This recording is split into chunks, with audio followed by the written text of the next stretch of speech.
Okay, start the bidding. Start the video. I can name that tune in 10 notes. 10. One. In 6. I can name that tune in 5 minutes. Oh. Name that tune. In 4. 4. Oh Name my that gosh, tune look at is this. Name that 2. Name that tune, Shayla. 2. In 1 note. Jesus loves me. Oh, my lovely, I think. In 4? You guys ready? We'll play it twice. Pag nasa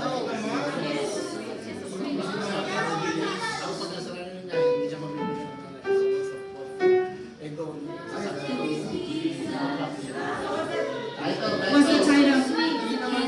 Tea So Sweet to Jesus and Jesus. Correct.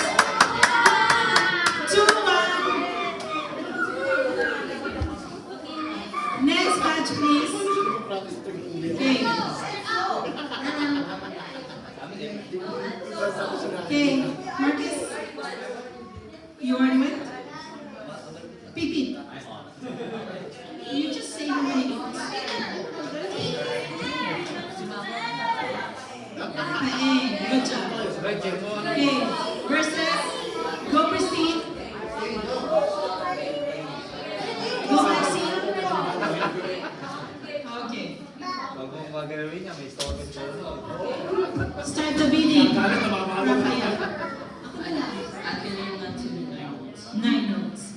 In 25 notes. No, in 8 notes. 8. 6. 4. Oh! Name that. Name that too. Oh! Too cocky, aren't we?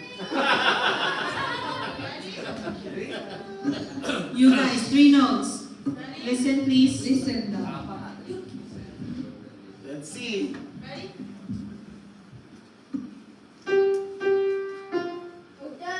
Again. No. Sing it.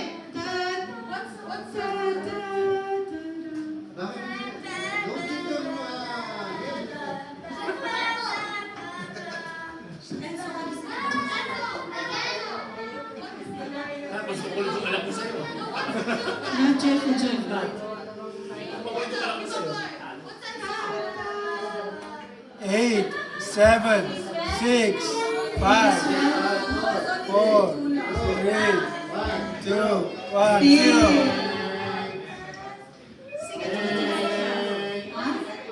It's 0. He hideth my soul. He hideth my soul. We'll sing it.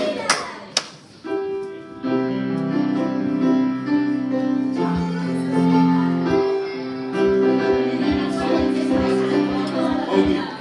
3-1. Okay. This one is worth 2 points. Come forward, please.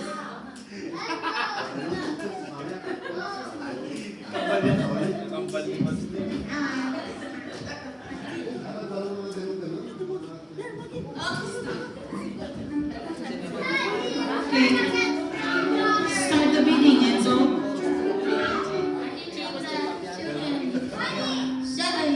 7 notes. I can name that tune in 3 notes.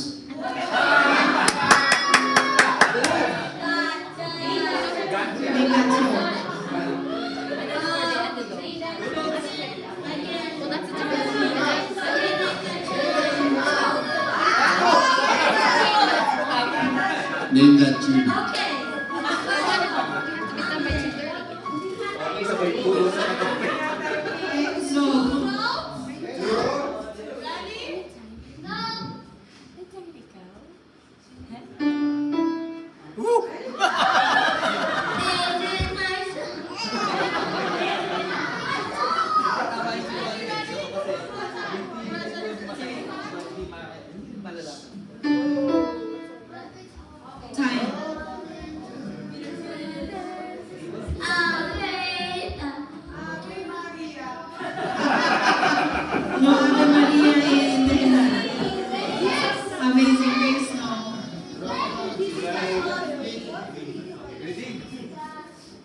0.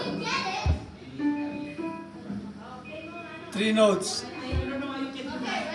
Ready? Go.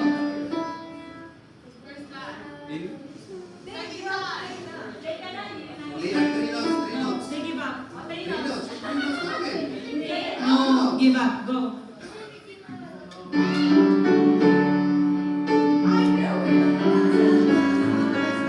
I must tell Jesus. Okay. Don't do 2 notes. Okay. Anybody else other than Enzo? I said. Go Raj. Anybody from here? Okay, two points. It's still 3-1.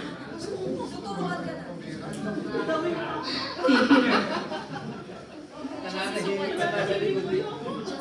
Okay, start the beating, Peter. I could name that tune in 10 notes. Louder, please. I can name that tune in 6 notes. 6 notes. I could name that tune in 5. Bigyan mo na. 5. Name that tune. I can name that tune in 4 notes. No, 5. 4 notes. I'm not gonna listen to you. Oh.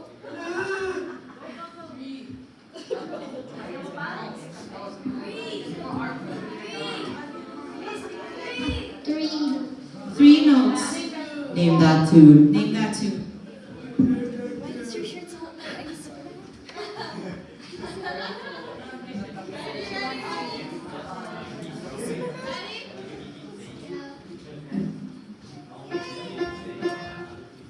Oh my. This is my soul.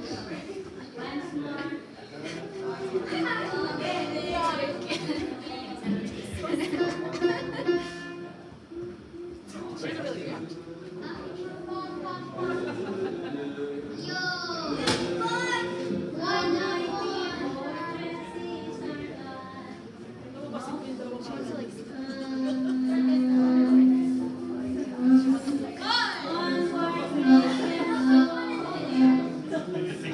Christian soldiers. I'll break down this. 1, 0. Break down heart. How great thou art? How great thou art? Kami. Play it. Wala na. How great thou art? 2 points. He said it before. I was watching it.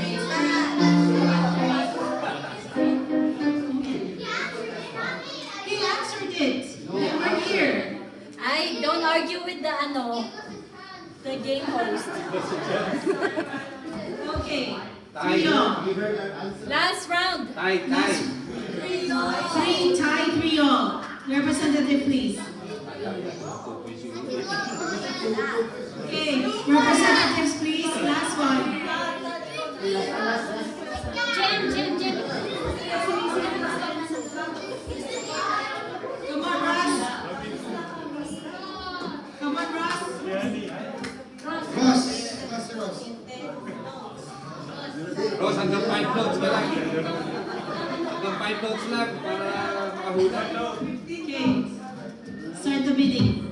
Done. I can name the tune in 10 notes. 10 notes. I can name that tune in 9 notes. 4 notes. 5. Stay 9. 4. 8. Name 3 it. notes. Whoa! Notes. Name that tune. Name that tune. Okay. So echoey.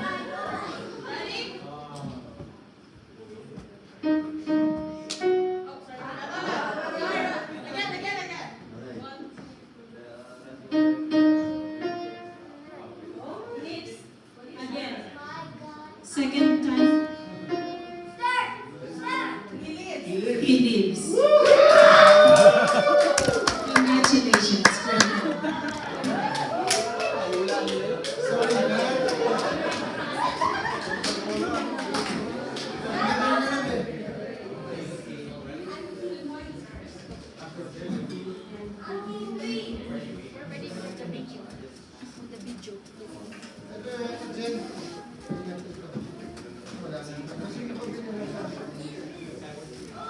Ingat mo na si Oh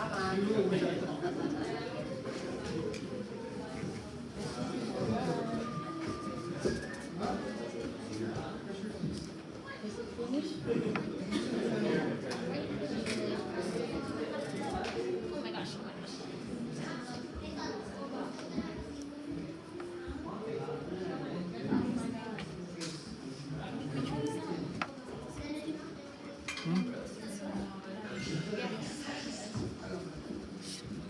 Na-switch mo?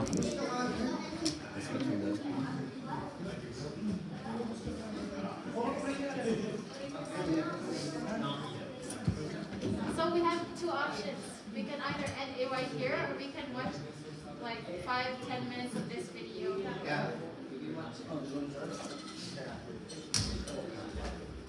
Are they going to have practice after? They're done practicing. They're done practicing. Habit helping you find out what you're really looking for in this life. And I think I'm going to take you in some really surprising directions.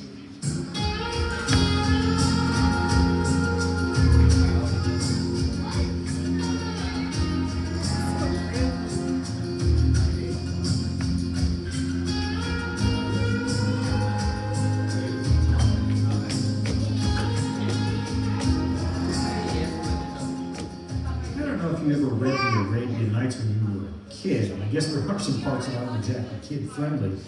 But somehow I managed to get a copy as a kid. And I read They said it. it's the same video. And of course, the stories were so fabulous, they piqued my imagination, which is appropriate because that was the original point of the book.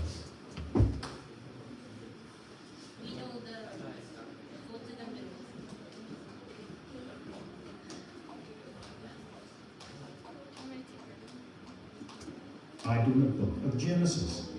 We've chosen to go our own way, and we have been removed from the paradise where there was no pain or suffering. So what we've done since then is try to rebuild paradise one little bit at a time by inventing solutions to the hard reality of living. We've spent thousands of years building an artificial paradise. And while life is certainly more convenient today than it was even 100 years ago, I think we'd all have to admit that we've hardly constructed what we could honestly refer to as paradise. So let's go back to the beginning of recorded history for just a moment, and let me show you the way that the book of Genesis describes the situation. This takes place right after the famous story of Cain and Abel, where Cain murders his brother in a fit of jealousy, and he commits the first recorded homicide. It says, "Then Cain went out from the presence of the Lord and dwelt in the land of Nod in the east of Eden. And Cain knew his wife, and she conceived and bore Enoch. And he built a city, and called the name of the city after the name of his son, Enoch." This is the earliest record we have of urbanization. And what's interesting about this is the fact that it's not presented in a positive light. Cain was living near the gates of Eden, where the presence of God could still be detected. But after committing this unspeakable crime, he was forced to leave. Else, the rest of the family stayed in the vicinity of Eden, where they could see the two cherubim and the brilliant flashing presence that dwelt between those cherubim. So now the human race was divided up into two basic categories. On the one hand, we had those who tried to stay close to the presence of the Lord, because, well, they knew, based on God's prediction, a Messiah would eventually come and restore them to paradise. They were clinging to the hope of deliverance. But then on the other hand, you had a branch of the human race that struck out on its own, completely away from the presence of God. And one of the first things they did, they built a city. Now, back in the day, those cities usually had walls around them, just like they did until fairly recent history. And what you had inside that wall was something of an artificial paradise, a place of relative safety, because living in a city was really convenient. And it still is to this day. It turns out when you get enough people together in one single center, you have more of just about everything. You have more goods and services, bigger and better hospitals, public transit. You have all sorts of stuff that makes life just a little more convenient. But at the end of the day, it is still an artificial paradise. And what usually happens is that we get what we call big city problems, because in addition to all the convenience, You also get violence, vandalism, more pollution, and more potential for devastation when disaster strikes. And so you have to weigh all the convenience against the problems that inevitably go with cities. And while those problems existed almost anywhere you go in history, and still do to this day, they're always more prominent and more concentrated wherever you put an awful lot of people together. And that's because artificial paradise does not solve the biggest problem we have, and that's the broken condition of our human hearts. What you get when you bring a whole bunch of fallen people together is a bigger concentration of the very thing that plagues us the most: our tragic imperfections, our selfishness. So no matter how you plan to make life easier, no matter how spectacular your new city, there's still a serpent in the garden. But now he has a bigger field to play in because he followed us from the gates of Eden into all those artificial paradises.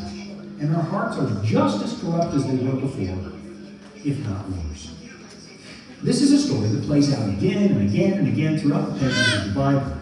Abraham and his nephew Lot were traveling together, and at one point, they decided to pitch their camps in two separate places. It turns out the land that they were on was too small to support both families. So Abraham gave Lot his pick of the land. Look, he said, look, if we're going to still be friends, we need to solve this crowding problem. So you go ahead and pick first, and then I'll go the other way. Well, here's what happened, according to the Bible. It says, and Lot lifted his eyes and saw all the plain of Jordan, that it was well watered everywhere, like the garden of the Lord, like the land of Egypt as you go toward Sodom. So Lot is eyeballing the most convenient place to live.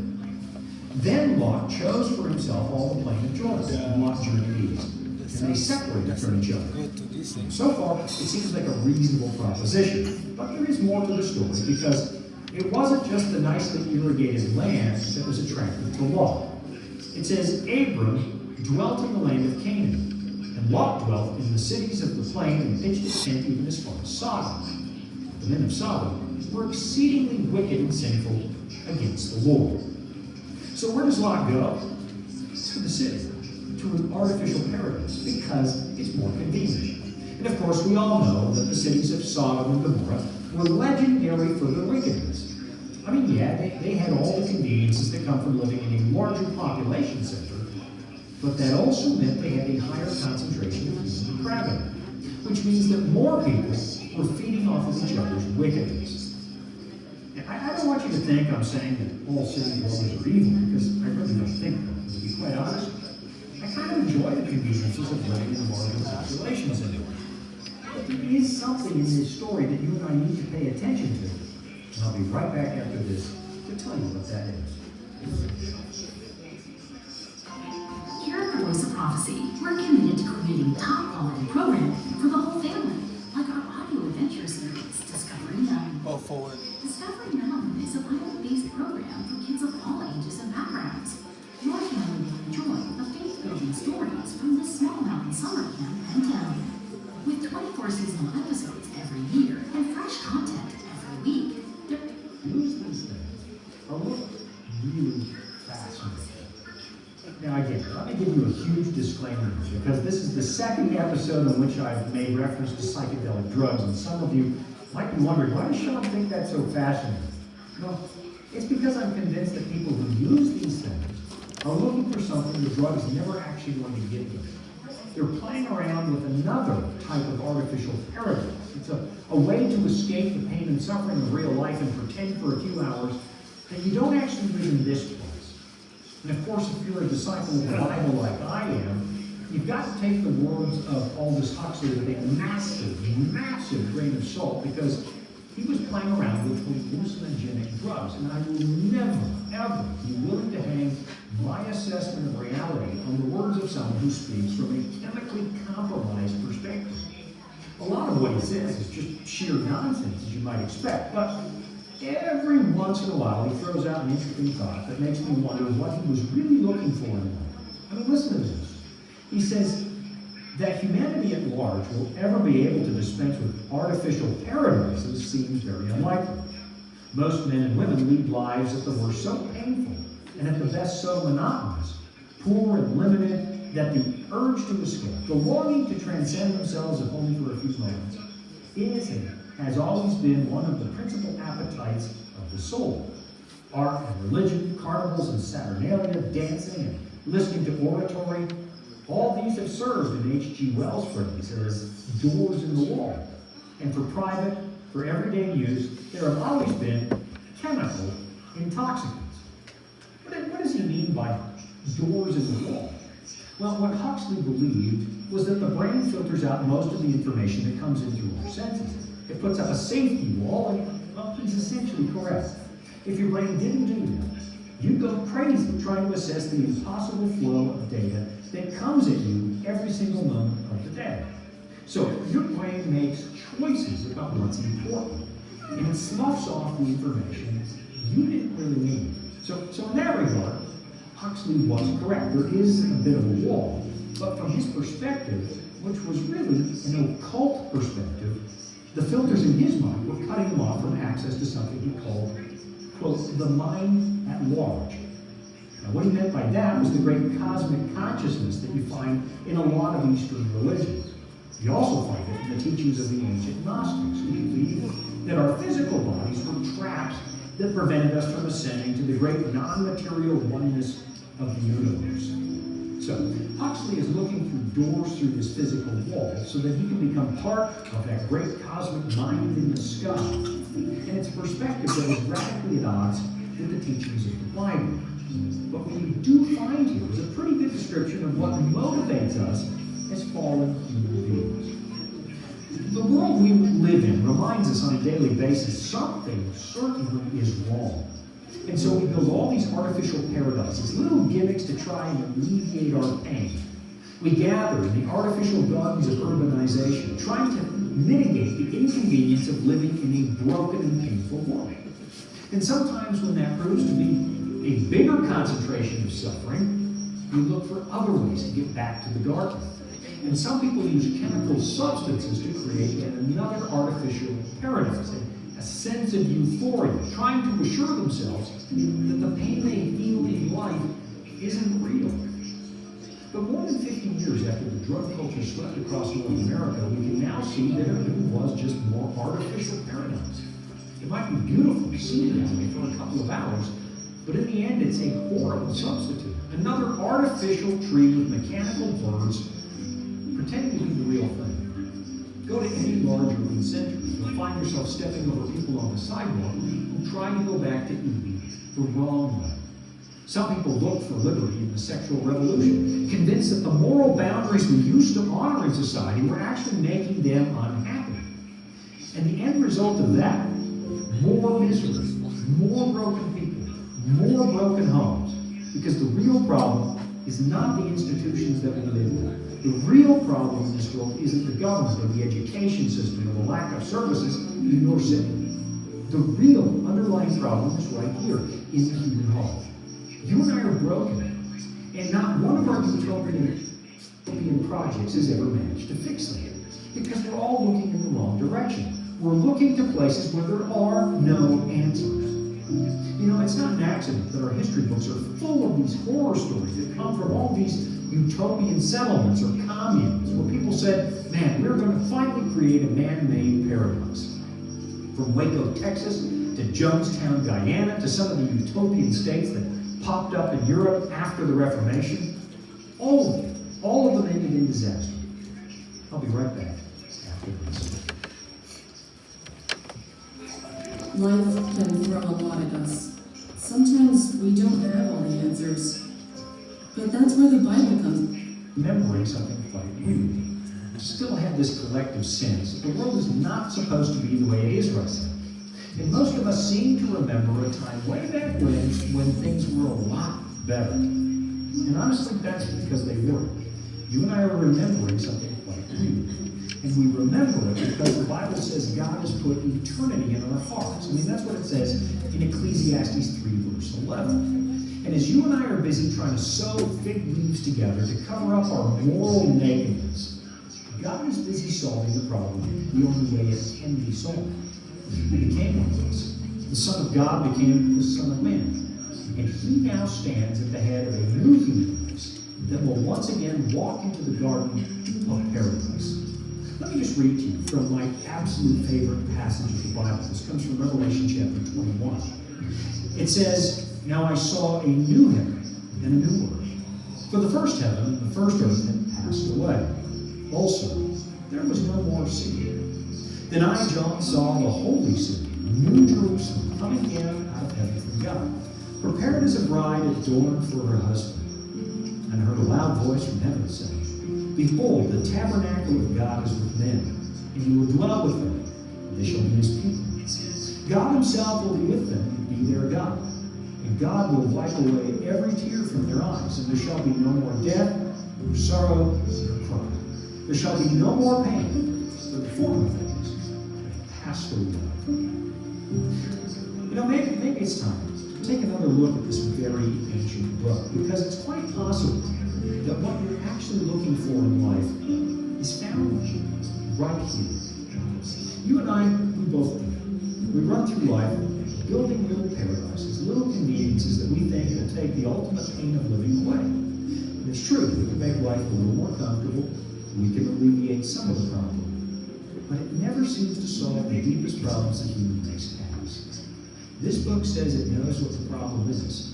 It knows where you can find completeness and happiness. And if it's been a while since you picked up and read it, I mean, I know you've heard people critique the book, you've heard people say it's a collection of fairy tales, but maybe read it for yourself.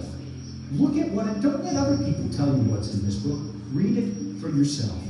It's entirely possible, because you have eternity in your heart, that you're going to find what you're looking for right here. Thanks for joining me again today. I'm Sean Blistrom, and this has been Authentic.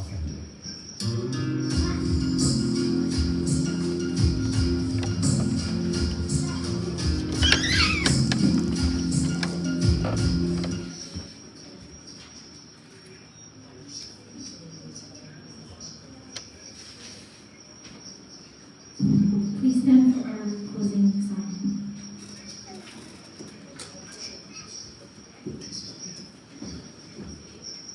Our closing song is I Love You.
play tayo din or are we gonna play the game later? You guys figure it out.